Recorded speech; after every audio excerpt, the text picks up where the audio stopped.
curly-haired Frenchman in London. You're listening to Across the Pond with Wyatt and Julien. Are you getting into podcast mode? Yeah, I'm trying to, but you're distracting me. All right. What are we talking about today? You're the topics guy. All right. Well, today I think I said we can talk about booze. Oh, yeah. I'll do that. Sure. That's quite a fun topic. Although, I feel like really lethargic. What's the drunkest you've ever been in your entire life? The drunkest? Oh. You know what? I'm not someone who gets that smashed. Even when I'm drunk, really drunk, I'm still in control. Yeah, that's you can still beat. But something drunk. does happen sometimes. It's called the Julien show. And that's when I just start doing the splits, being very obnoxious, singing everywhere. It doesn't happen that often anymore, but it used to. When's the last time people saw the Julien show? Maybe my wedding day? I don't know. Oh, maybe not. I can't remember. You can do the splits. No. That's the other thing. I can't do the splits. I used to be able to do them kind of, and not anymore. And one time it was a work party and I was doing like a dance off with someone and I went into the splits. It looked really cool, but I really fucked up my hamstring. So the following, like for about 2 months after that, I couldn't really walk properly. But it looked good. It looked really good. But it was like an actual split, not like kind of like a bent leg, sort of. Oh, no, it was proper. And do you like put your hands up like Michael Jackson would do it? No. Okay. What about you? What's the drunkest you've been, and when was it?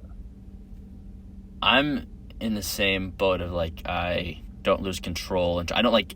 They say that like when you're drunk, it just brings out like your true character, and like I'm obviously a great person, so it just brings out like Wow, okay. in my prime of drinking, I just got very huggy.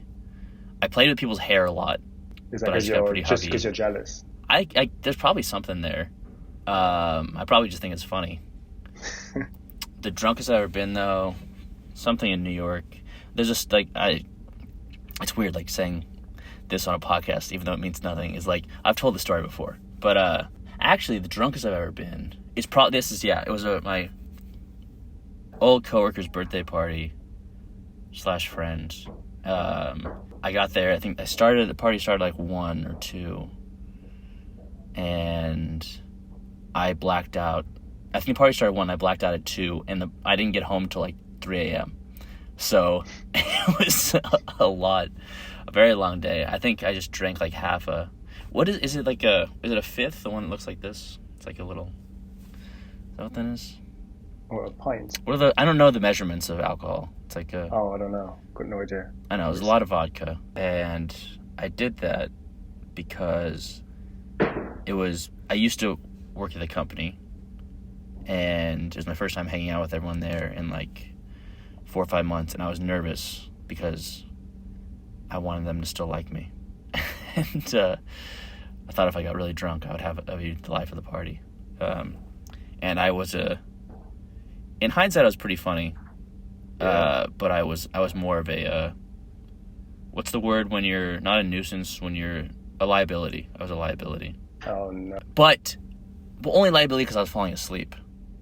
Oh, yeah, that's fine. I know you want to talk about why drinking I don't drink anymore, but finish this one. We went to a few different places, but then at like 10 or 11 or something, went to this other place, Brooklyn Bowl, I think it was. And I wasn't allowed in. And the instant the bouncer didn't let me in, I came out of my blackout. And I was like, what do you mean I can't come in? And then I thought we were in Manhattan. And I thought we were at this place called Mr. Purple. And there's a second entrance in Mr. Purple. So I said, I'll just go around the other side. And then I wandered around Brooklyn for like 20 minutes. And I was like, oh, man, I'm not in Manhattan. And then there was a girl from the party who said, like, text me if you're able to get on the other side. And I wrote to her, do many a little back, still see many. And then she said goodnight, because that makes no sense. It's gibberish. But then I came back to the place, and there was a band going on, and they went in some side door, and I just followed them in. And I got in, and I thought everyone would be really excited to see me, and they did not look excited to see me. Wow. That was probably the drunkest I've been. It's pretty why you quit drinking, really. You're traumatized. Yeah. wasn't necessarily liability in the sense that like I wasn't like acting like an idiot. See, I find that I drink myself sober, so when I start drinking, I get quite tipsy like very quickly and a bit silly. Even sometimes before I start drinking, because maybe I know I'm going to drink. And then as the evening goes on, I'll drink more, but I'll start feeling a bit sick, which is like very uncomfortable with my own body. Like I feel like I don't feel great. The more I drink, like it's not fun anymore after a while for me. So like your body puts like restrictions in place to make sure you don't go over. Yeah, I think so. I think that's how it works. Self-protection. For me. Yeah, probably. I think I'm there now. Like I think I drank for the first time in a long time, like 3 or 4 weeks ago. I think I told you. I really wanted to go out. I was feeling good. Had a good day. And I was like, I just want to go out. And I met my friend and got a vodka soda at like a pretty nice restaurant, which is a weird drink to order at a nice restaurant. But I didn't want whiskey. I felt excited when I first started drinking, but then instantly I was like, I'm not going to have too many of these. I don't want to feel bad tomorrow. And then it also now, like, when I drank a lot, I found that it enhanced, like, my creativity and, like, my brain was sharper almost. Because it, like, I guess the things that, like, when I was sober, like anxiousness or something that would weigh down my thoughts went away. So, like, the drinking outweighed. The stupidity that drinking causes was outweighed by the stuff it took away to allow for charisma, creativity, whatever. But now, I feel stupid. Like I can feel that I'm not charismatic as I would be if I was sober. Wow. So do you think you're charismatic when you're sober then? I mean, if this podcast has shown anything. It's like, you should be drunk more. So. But actually last night I really wanted to go out again.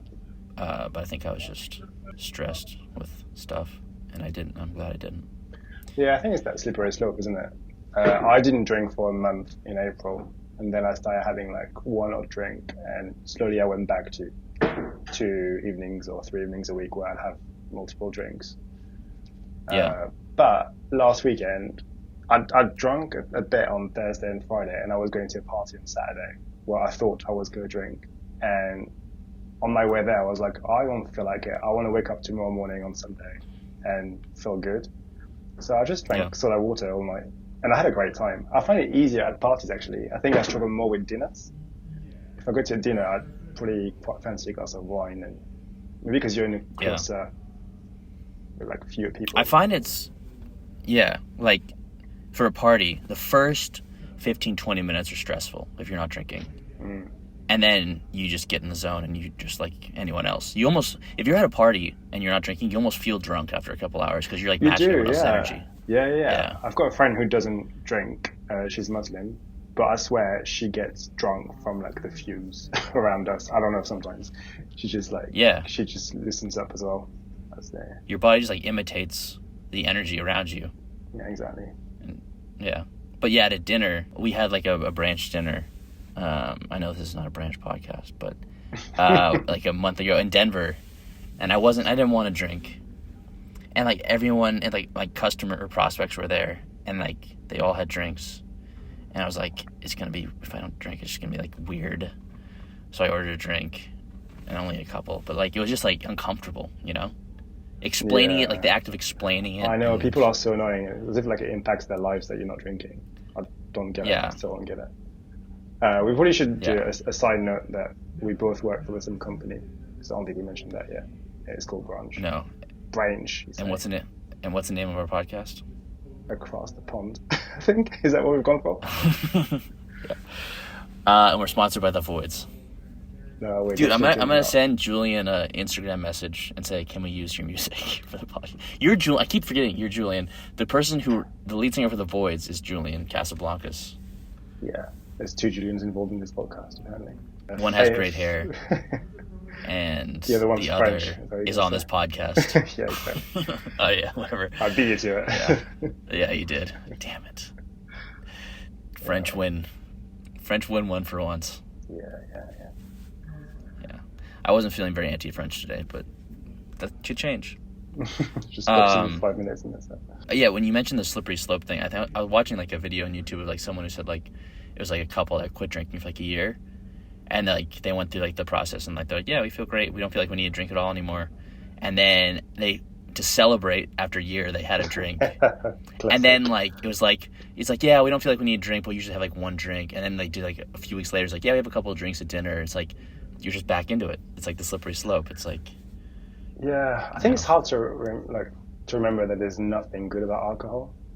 And after a month of not drinking, when I had my first glass of Prosecco, it was Prosecco, I think, all I could taste was the ethanol. I did not enjoy it whatsoever. I just felt like I didn't understand why I was putting this in my body. I hated it. And then slowly I went back into it. I've never understood when people say I drink for the taste. I don't understand that at all. If I ever drink, it's like I want just the alcohol in me. Like, that's the whole point. Because, see, I love champagne. I love the taste of champagne. So I could drink that all day. If someone told me there's something that tastes just like champagne, that's not champagne, there's no alcohol, I would 100% drink it at parties. Sprite. Oh my God. Jesus. Wyatt. No. Yeah, no, I was going to say that. I don't know if you found this, because when you kind of stopped in January, right? Or like February, so you didn't really drink for 6 months. Is that right? From July of last year until February, I did not drink. Okay, and then when we had like the sales kickoff, I drank. Right. So what I found during that month where I didn't drink was that I had almost too much spare time. And it kind of made me realize that a lot of my time was filled with drinking alcohol, or even if I don't get a hangover the day after, let's say if I had like 3 drinks, I still wake up feeling a bit groggy. And I know my gym session is not as good as it would be with a proper night's sleep. So how do you find that? Do you find that you've got a lot more spare time than you had when you were drinking? Yeah. When people say there's not enough time in the day, dude, there's so much time in the day. So much time in the day. So yeah, if you're not you fill it with like reading or some sort of hobby, but yeah, like a lot of my life was planned around like I would work super hard from like Monday to Thursday, and then go out Thursday night, and then Friday would be a wash, and then Saturday would be kind of like a recovery day as well. Mm-hmm. Yeah, now like if I even have like 1 or 2 drinks, like I am not myself for at least 3 days. But it's kind of weird. Like the day after, I do feel it's a toss up, but sometimes I feel more like sharper. It's kind of like floaty. But the next day is always much worse. Did you used to get I think it's called like the beer fear? So like anxiety the next day after a night out. I would always get it after a night out with work. Because when you go out with work, and you get a bit drunk, you tend to overshare or say things you shouldn't say. And then in the morning, I would wake up maybe like super early, because whenever I drink, I wake up really early the following morning. And I would replay the entire evening in my head, trying to remember what I said to who. And that would give me a lot of anxiety. Did you have that as well? Most of the things I say are pretty awesome, but I'm joking. We can cut that bit out. I don't think I ever regretted what I wouldn't like think about what I say. On the fear aspect though, like I got anxiety because I felt like the person I was when I was drinking was only there when I was drinking. So the person when I was sober was like, just don't let them see this person, you know? Mm-hmm. Like if I had like a great night out with someone, like became friends with them or whatever, and then I saw them sober, I'd be like, that's very interesting, because I think I kind of had the same thing. And I was wondering did you have any do you have any footage of you when you were a kid? Because my parents used to like video stuff sometimes, and I saw a video of myself when I was maybe like 6 or 7 a while back, and I'd forgotten who I was as a child, and I was very much the person that I am when I get drunk. So along the way, we probably like as well picked up some like stuff, and to protect yourself, you've got like barriers that you put up. I don't have any footage. I'm sure I have footage somewhere. I have pictures. I had a camcorder, and I tried to make little TV shows with my friend, and I would love to see those, but I don't know where they are. But anyways, I don't know. Like I've always had like a split personality of like, if I'm like someone that I'm close with and comfortable with, I like can be like off the walls, talkative, and like other side, like this is I guess early me, and then the other side of things, I can be very closed off and shy, and like people can think that I'm very quiet. And since over time, I've like kind of balanced both those out, and like now I'm just kind of a normal person. But I guess as a kid, like would have like moments of, I think I'd mentioned like I'd be like very excitable, but that's with like, I guess with my parents or something. So then like alcohol, I guess, kind of brings out that person. That's because I kind of feel the same way, where like maybe there's a few people in my life that I'm fully myself with, and it's probably like my brother being one of them, because I think he's known me my whole life pretty much, and a few others. But yeah, being that I was also like very excitable when I was younger. I think I found myself obnoxious, and I realized when I was a teenager, and that's probably why I kind of just got a bit more quiet and shy. You want to be cool? Yeah, just aloof. Aloof is cool. Yeah. Anyway, I think we've sidetracked from alcohol. Have we? Oh, well, maybe not. I'm so used to it. I was checking then. Yeah. I was gonna say, the thing is, like when I was like in the prime of drinking, like when I really enjoyed it, those nights were like legitimately good nights that I wouldn't trade, and like they were fueled by drinking. So like I do think drinking or alcohol served me very well, especially when I moved to New York, and like social aspect. Let me come out of my shell, and like let me feel that I could be that person. But now it just, the negative effect outweighs the benefits. Did you ever smoke as well? Or cigarettes? Yeah. No, my mom smoked, so I was pretty anti-smoking my whole life. She doesn't smoke anymore. If you're listening to this podcast, Mom, I'm very proud of you. Like if you see your parent doing something destructive, it's like something that, oh, I'll never do that. You know. Yeah. I remember also I cut you off. Sorry. Go ahead. No, I was saying like the reason why I asked, because like normally drinking and smoking kind of go hand in hand sometimes. Like for me, for the longest time, it was I started drinking and I would start smoking. I haven't smoked in 11 years now, I think. But the two were very much together. And I remember like even after I quit smoking, I would still in my head associate smoking with like happy memories of those nights out. Interesting. But yeah, you were going to say? I can go on the smoking thing. I've never been a smoker, but I've smoked 3 cigarettes in my life. One was after like a week-long bender when I was visiting here before I moved here. It was after like a booze cruise sort of thing, and people were passing around what I thought was a joint, and I smoked it and then passed it to someone else, and I said, "Do you want this?" And she said, "I don't smoke cigarettes." I said, "It's not a cigarette." And she's like, "Yes, it is." I'm like, and I said, "Not if I hold it like this." And so that was the first time, and I thought it was a joint. I think you should explain how you were holding the cigarette, because it's not going to translate. For people listening back home, I was holding it like you would hold a joint, like 2 fingers, 3 fingers up, taking a puff, taking a pop off of it, and then 2 nights back to back, when I was going through a bad phase where I was using drinking to cope, and went outside and someone offered me a cigarette, and I said, "Sure, why not? What do I have to lose?" And then I was like, "Why'd I do that?" So yeah, like I think like, what are you gonna say? Like the happy memory, like yeah, it is like. Well, I mean, like the thing about any alcohol or drug is like they are awesome. It's just the problem is that they're not sustainable. Yeah. So like when you are doing it when it's awesome, and then it goes downhill very fast. So yeah, that's very true. Yeah. What were you gonna say? I have something else to say, unless you want to say your thing. I don't mind. You can go fast. Okay. I was gonna say, I had this memory, because back to like my mom smoking, which I don't hold against her at all. Her parents smoked, and her whole family did, so it's very understandable. But I remember it was when my parents were divorced. My mom wasn't in the house, and my dad came home. My dad wasn't a huge drinker. Not a big drinker at all. He had pretty much quit by the time I was little. But I remember I don't remember what he was doing, but he came home drunkish last one night, and he was drunk, but he wasn't like sloppy. But he was like smoking a cigarette on the balcony, and I remember I keep getting out of my bed to like tell him to stop, and he just kept telling me to go back to bed.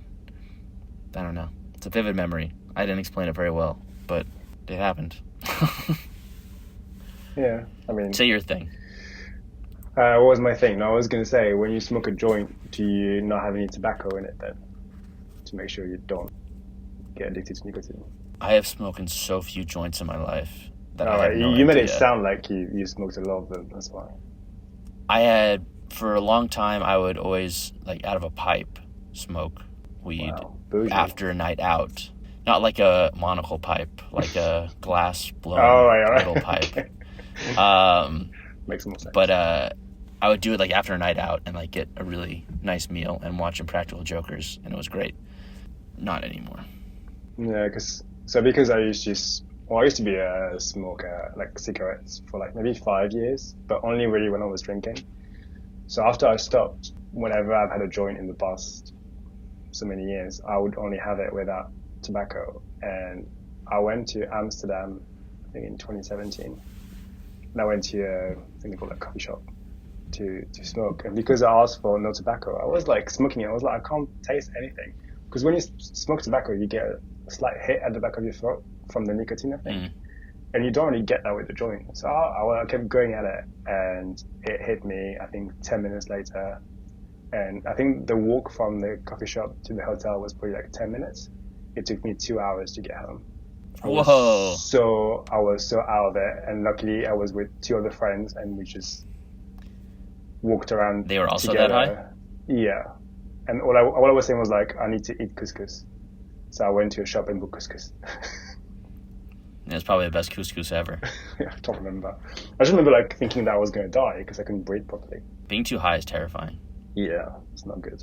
You probably want to wrap up the podcast soon because you're a very timely person. But I was going to say, I think the thing, thinking about it, like about drinking or drugs, is that, I already said this, the hardest thing right now is that I know what it did for me 5, 6, 7 years ago, and it was awesome, and it was really fun, and I would like to still have that, but it just isn't a thing anymore. Like, just can't do it. And I think that's what I struggle with the most, of like, just that time is over. But do you not think you get some sort of release of endorphin or whatever hormone when you do something? Like, I don't know, like we talk, not in the podcast, but we've talked about like doing karaoke in front of people sober. That's quite a big achievement when you're able to do that. And you know, you work out a lot as well. And after each workout, you must get some sort of like endorphin release and stuff. So this stuff, it's not a drug like alcohol or tobacco, but it does give you a similar, albeit more leveled, effect, I guess. Yeah, I think I gave it too much credit there when I said that. I think it's great to be able to be happy and not have to rely on that to be happy, which, you can get from exercise and karaoke or just trying new things. I actually feel like I don't want to do karaoke drunk now. I feel like I'm actually sharper sober. Oh my God, yeah. I remember all the words. Yeah, my vocal range is much better when I don't drink. I actually, which is weird, like, I was gonna, that when I drank a couple weeks ago, I was like, we should go to karaoke, and I was like, I don't really want to, I'm kind of drunk, I don't want to look like an idiot. Yeah, because I remember at, that event we went to in January or February, I can't remember, we did do karaoke, and I sang Bon Jovi's Living on a Prayer, and if I'd been sober, I think I would have been able to hit most of the notes, which I did not do. Yeah, no. Drunk. No, you didn't. Oh, wow, thank you. I didn't either. But also, I wasn't in practice then. We're wrapping up? What are we doing? You're the wrap-up guy. No, I mean, I'm the wrap-up guy. You just say, that sounds good to me. It sounds and then I cue some awesome music. You just stop with the music, dude. We're not going to be able to... They're going to be rejected, these podcasts. They're going to go into the bin. We can record our own stuff and replace it. Yeah. All right, yeah, I'm quite happy to wrap up, you know. It's been almost half an hour, but if people are listening and it's only like 15 minutes, it's because we removed a lot of stuff. Mm-hmm. All right, so let's wrap up. So how would you summarize this conversation? I feel like we never really got on a singular thread. I feel like we kind of both just released, like, what, for lack of a better word, of word vomit, just whatever thoughts we had on the topic came out. But you mentioned, I don't know if there was a singular theme, you know? No, we talked about alcohol and how it used to help us. And as we got older and maybe like more comfortable with ourselves, we tend to drink less and we actually see the negative effects of alcohol a bit more. But that alcohol was good for us at one point in our lives, maybe early to mid 20s, but now we get a similar buzz from other things like exercise or karaoke. And then we sidetracked to you're a great wrap-up guy. I paid attention. I was listening to you.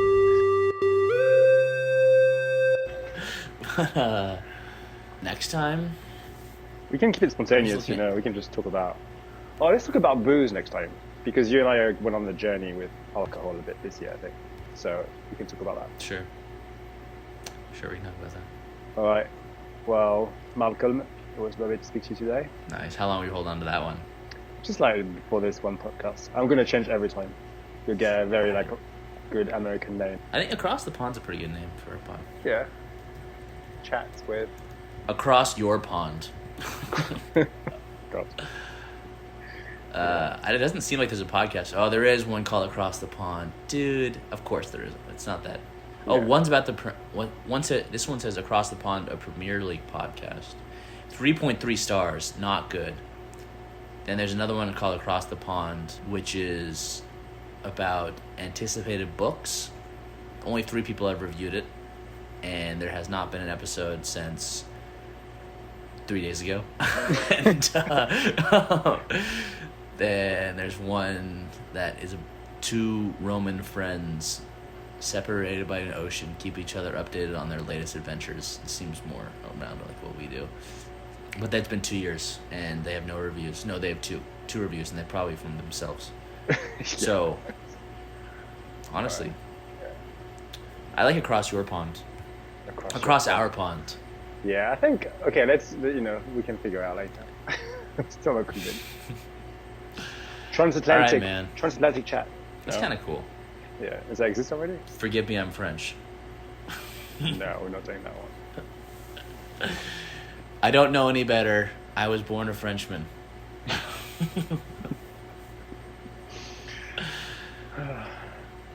Anyway, that's turning into abuse. I feel like it should be something that it's like it calls out what everyone's thinking.